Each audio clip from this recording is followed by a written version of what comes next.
بسم اللہ الرحمن الرحیم۔ السلام علیکم۔ آج 7 ستمبر بروز اتوار ہم بات کریں گے ہائی کورٹ کے ڈویژن بینچ نے حکومتی اقدامات کو اور حکومتی قانون اور ایک ان کی جانب سے ایک قرارداد جو منظور ہوئی تھی حکومت کی جانب سے، اس کو کالعدم قرار دیتے ہوئے غیر آئینی اور غیر قانونی قرار دیا ہے۔ اس کی تفصیلات میں آپ کے ساتھ شیئر کروں گا۔ ساتھ میں آپ کو بتاؤں گا سپریم کورٹ آف پاکستان کا فیصلہ میں آپ کے ساتھ شیئر کرنے جا رہا ہوں۔ سپریم کورٹ آف پاکستان میں کل 2 مہینے اور 12 دن کے بعد چھٹیاں ختم ہونے کے بعد کل باقاعدہ طور پر سماعت کا آغاز ہونے جا رہا ہے۔ چھٹیوں کے بعد یہ کل پہلی سماعت ہوگی سپریم کورٹ آف پاکستان میں۔ کون سے بینچ بنے ہیں اس کے اوپر بھی ہم بات کریں گے، اور سب سے اہم جو ہے وہ مسلم لیگ نون اور میئر کراچی جو منتخب ہوئے تھے مرتضی وہاب فارم 47 پہ، تو ان کے حوالے سے پاکستان مسلم لیگ نون کے بھی چونکہ 14 جو ممبران تھے انہوں نے ووٹ کیا تھا، 14 چیئرمین نے، تو انہوں نے الگ کر لیا۔ مسلم لیگ نون نے پیپلز پارٹی کی حکومت سے، کراچی کی بلدیاتی حکومت سے خود کو الگ کر لیا ہے مسلم لیگ نون نے۔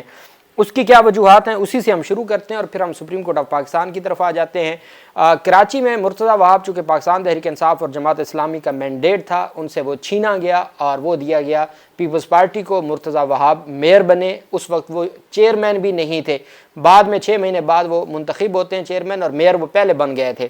اس کے بعد اب چونکہ حکومتی معاملات ہیں، اپنے جو مفادات ہیں، اور اب ان کو پتہ ہے کہ بعد میں ضمنی الیکشنز میں، بلدیاتی ضمنی الیکشنز میں پیپلز پارٹی اپنی سیٹیں پوری کر چکی ہے، اس وجہ سے مسلم لیگ نون ہو یا نہ ہو تو کوئی فرق نہیں پڑتا۔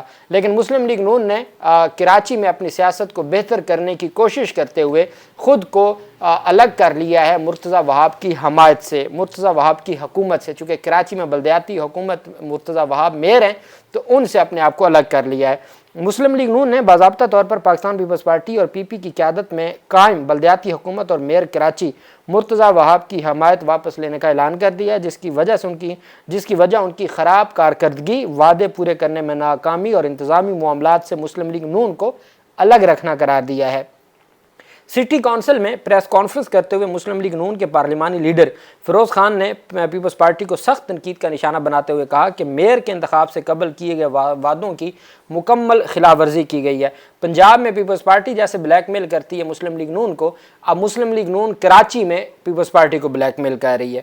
سٹی کونسل میں مسلم لیگ نون 14 کی نشستیں ہیں۔ فیروز خان نے شکوہ کیا کہ پیپلز پارٹی کو امیدوار کے حق میں ووٹ دینے کے باوجود کراچی میں فیصلوں اور انتظامی امور میں مسلم لیگ نون کو نظر انداز کیا جاتا ہے۔ ان کا کہنا تھا ہمارے قائدین کے درمیان ایک واضح معاہدہ تھا، لیکن جیسے ہی مرتضی وہاب نے عہدہ سنبھالا اس معاہدے کی پاسداری نہیں کی گئی۔ انہوں نے کہا اگرچہ وفاق میں مسلم لیگ نون پیپلز پارٹی کی اتحادی ہے، لیکن کراچی میں صورتحال ایک نقطہ عروج پر پہنچ چکی ہے۔ جبکہ مرکز کی سیاست مختلف ہے، لیکن مقامی سطح پر ہم ایسی حکومت کا حصہ نہیں رہ سکتے جو ہمارے مینڈیٹ کو نظر انداز کرے، ہمیں حکومتی عمل سے باہر رکھے اور عوامی مسائل حل کرنے میں ناکام ہو۔ انہوں نے کہا کہ اپوزیشن بینچز پر جانے کا فیصلہ پارٹی قیادت سے مشاورت کے بعد کیا جائے گا۔ چند گھنٹے بعد فیروز خان اور مسلم لیگ نون کے دیگر ارکان سٹی کونسل جماعت اسلامی کے پاس گیا، جس سے سٹی کونسل میں ممکنہ سیاسی اتحاد کا بھی اشارہ ملا ہے۔ مسلم لیگ نون کا وفد جماعت اسلامی کے ادارہ نور حق گیا اور سٹی کونسل کا اپوزیشن لیڈر ایڈوکیٹ سیف الدین سے ملاقات کی۔ دونوں جماعتوں نے مختلف آپشنز پر بھی بات چیت کی ہے۔ 130 نشستوں کے ساتھ جماعت اسلامی سٹی کونسل کی دوسری بڑی جماعت ہے۔ مسلم لیگ نون اور جماعت اسلامی کا اتحاد بھی بظاہر میئر مرتضی وہاب کے عہدے کو خطرے میں نہیں ڈالے گا، کیونکہ وہ اپنی جماعت کے 155 اراکین، 2 درجن سے زائد پی ٹی آئی کے منحرف اراکین اور دیگر کی حمایت سے سادہ اکثریت رکھتے ہیں۔ پاکستان تحریک انصاف کے بھی تو بڑے پیمانے پر منحرف ہوئے تھے، تو اس وجہ سے اگر پاکستان تحریک انصاف کو شامل کر لیں تو پھر جماعت اسلامی، پاکستان تحریک انصاف اور مسلم لیگ نون مرتضی وہاب کے لیے مسئلہ بنا سکتے ہیں، لیکن پاکستان تحریک انصاف کبھی بھی مسلم لیگ نون کی اتحادی نہیں بنے گی، چونکہ وہ ایک سٹی کونسل ہے اور مسلم لیگ نون کے اپنے مفادات ہیں، اور پاکستان تحریک انصاف ان مفادات میں کبھی بھی مسلم لیگ نون کو چند سیٹیں جن کے پاس ہیں، 14 ٹوٹل سیٹیں ہیں، ان کو سپورٹ نہیں کرے گی۔ اور جماعت اسلامی بھی کبھی اتنا بڑا رسک نہیں لے گی کہ وہ پاکستان تحریک انصاف جیسے اتحادی کو چھوڑ کے وہ چلا جائے نون لیگ کے ساتھ۔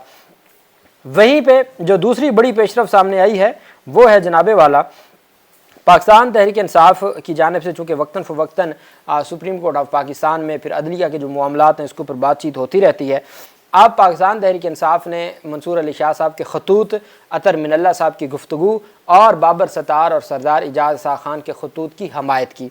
اس کے بعد اب سپریم کورٹ آف پاکستان میں چھٹیاں ختم ہونے کے بعد، یہ چھٹیاں شروع ہوئی تھیں کوئی 17-18 جون کو، جولائی اگست پورا اور پھر آج 8 ستمبر ہے، تو یہ چھٹیاں ختم ہونے کے بعد کل سے نیا عدالتی سال شروع ہو رہا ہے۔ یہ نیا عدالتی سال ہے، کل صبح 9 بجے آغاز ہوگا۔ عدالت عظمیٰ کی آئندہ ہفتے کی کاز لسٹ اور ججز کا روسٹر بھی جاری کر دیا گیا ہے۔ 8 ستمبر صبح 9:30 بجے نئے عدالتی سال کے حوالے سے جوڈیشل کانفرنس کا انعقاد ہوگا۔ چیف جسٹس پاکستان یحییٰ آفریدی جوڈیشل کانفرنس سے خطاب کریں گے۔ 10:30 بجے چیف جسٹس یحییٰ آفریدی فیسیلیٹیشن سینٹر کا افتتاح کریں گے۔ 11:30 بجے 1 سے 1 بجے تک آئینی بینچ سپر ٹیکس سے متعلق مقدمات کی سماعت کرے گا۔ امین الدین کی سربراہی میں 5 رکنی آئینی بینچ سماعت کرے گا۔ آئینی بینچ کے سامنے سپر ٹیکس سے متعلق 1250 درخواستیں سماعت کے لیے مقرر ہیں۔ کل دن 1 بجے انتظامی سائٹ پر فل کورٹ کا اجلاس ہوگا۔ چیف جسٹس یحییٰ آفریدی فل کورٹ اجلاس کی صدارت کریں گے۔ فل کورٹ میں سپریم کورٹ رولز 2025 سے متعلق سپریم کورٹ بار کی تجاویز کا بھی جائزہ لیا جائے گا۔ سب سے اہم ہے منصور علی شاہ کا خط اور ان کے 6 پوچھے گئے سوالات جن کا جواب عوامی سطح پہ مانگا گیا ہے۔ تو کل کا جو اجلاس ہے، جیسے 20 منٹ کا اجلاس ہوا تھا اسلام آباد ہائی کورٹ کی فل کورٹ کا، تو کیا سپریم کورٹ کا بھی ایسے ہی ہوگا یا وہاں پہ کچھ منظرنامہ کچھ الگ ہوگا؟ کل کا دن بہت اہم ہے۔ سپریم کورٹ کی آئندہ ہفتے کی کاز لسٹ اور ججز کا روسٹر جاری کر دیا گیا ہے۔ آئندہ ہفتے پرنسپل سیٹ پر 9 بینچز تشکیل دیے گئے ہیں۔ بینچ 1 میں چیف جسٹس یحییٰ آفریدی کی سربراہی میں 2 رکنی بینچ مقدمات کی سماعت کرے گا۔ 9 ستمبر کو چیف جسٹس کی سربراہی میں 3 رکنی بینچ سماعت کرے گا، میاں گل حسن اورنگزیب اور شفیع صدیقی، اور وہی منصور علی شاہ کو 2 رکنی بینچ ہی دیا ہے، جس کا انہوں نے بارہا تذکرہ کیا کہ آپ سینئر ججز کو 3 رکنی بینچ بھی نہیں دے رہے، 2 رکنی بینچ میں بٹھاتے ہیں تاکہ قانون کی بھی تشریح نہ کر سکے۔ منصور علی شاہ 2 رکنی بینچ، 10 ستمبر کو منصور علی شاہ کی سربراہی میں ایک 4 رکنی بینچ بھی ہے۔ بینچ 2 میں مقدمات سنے گا۔ منیب اختر، جسٹس عقیل عباسی، جسٹس شکیل احمد 10 ستمبر کو بینچ 2 میں شامل ہوں گے۔ بینچ 3 میں جسٹس منیب اختر کی سربراہی میں وہی 2 رکنی بینچ ہے، مقدمات کی سماعت کرے گا۔ بینچ نمبر 4 میں عائشہ ملک کی سربراہی میں 2 رکنی بینچ ہے۔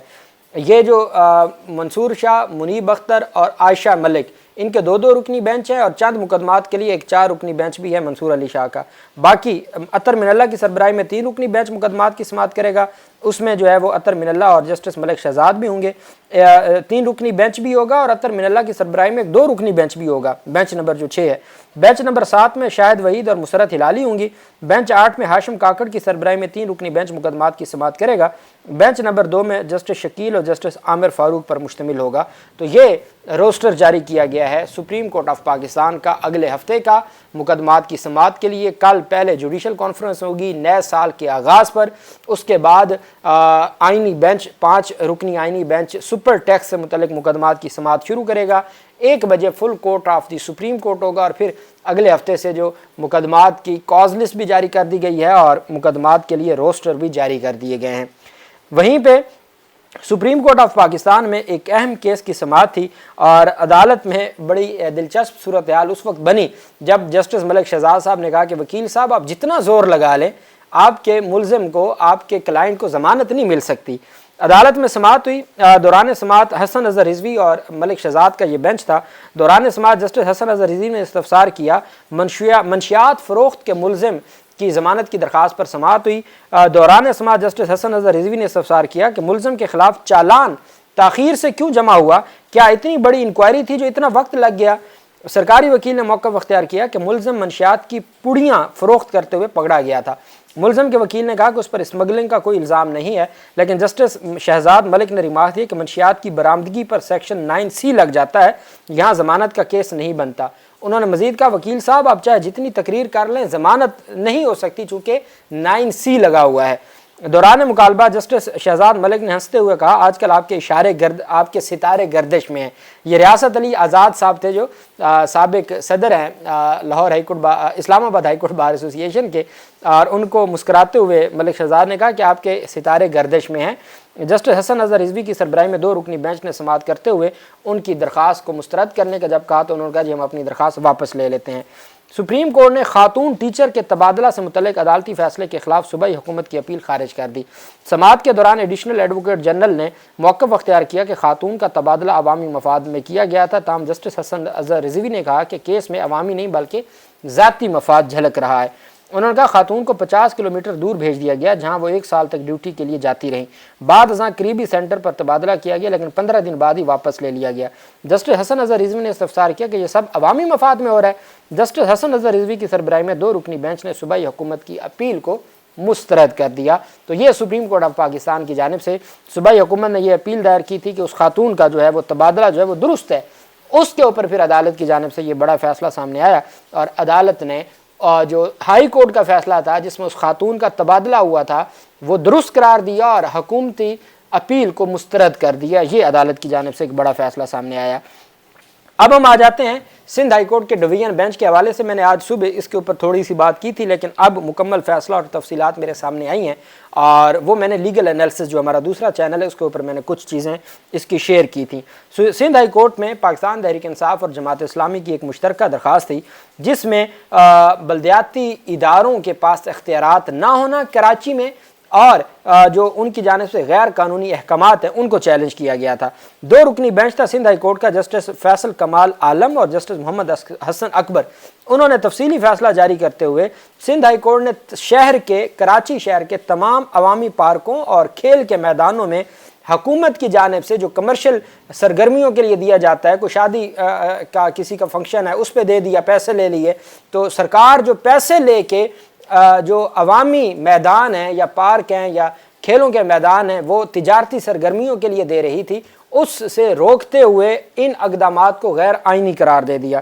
سندھ ہائی کورٹ نے قرار دیا کہ کراچی میٹروپولیٹن کارپوریشن KMC کو عوامی پارکوں اور کھیل کے میدانوں کو پرائیویٹ پارٹیوں کو کرائے پر دینے یا کمرشل سرگرمیوں کے لیے استعمال کا کوئی اختیار حاصل نہیں۔ 2 رکنی بینچ نے کہا کہ آئین کے آرٹیکل 140A کے تحت بلدیاتی اختیارات نچلی سطح پر منتقل ہونا تھے، تاہم سندھ کی صوبائی اسمبلی نے یہ اختیارات بلدیاتی اداروں کو منتقل نہیں کیے، اس لیے KMC کے تمام اقدامات غیر قانونی ہیں چونکہ وہ آئین کی خلاف ورزی میں ہیں۔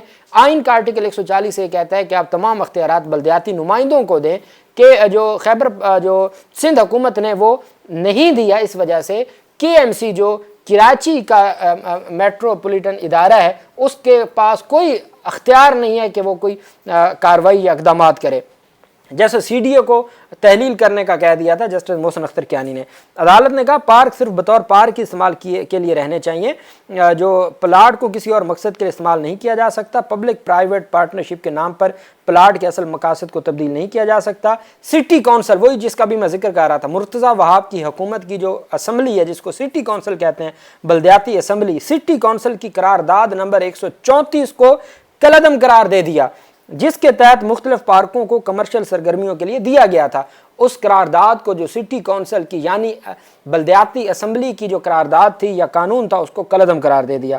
اپوزیشن لیڈر سٹی کونسل اور کراچی کے 9 ٹاؤن چیئرمینز کی جانب سے یہ درخواست دائر کی گئی تھی جس میں شہر کے بڑے پارکوں کے کمرشل استعمال پر اعتراض اٹھایا گیا تھا۔ اس پر عدالت نے اپنے فیصلے میں کہا کہ آئین کے آرٹیکل 9A کے تحت عوامی پارک شہریوں کے بنیادی حقوق کا حصہ ہیں اور ان کے استعمال میں تبدیلی کسی بھی صورت ممکن نہیں ہو سکتی۔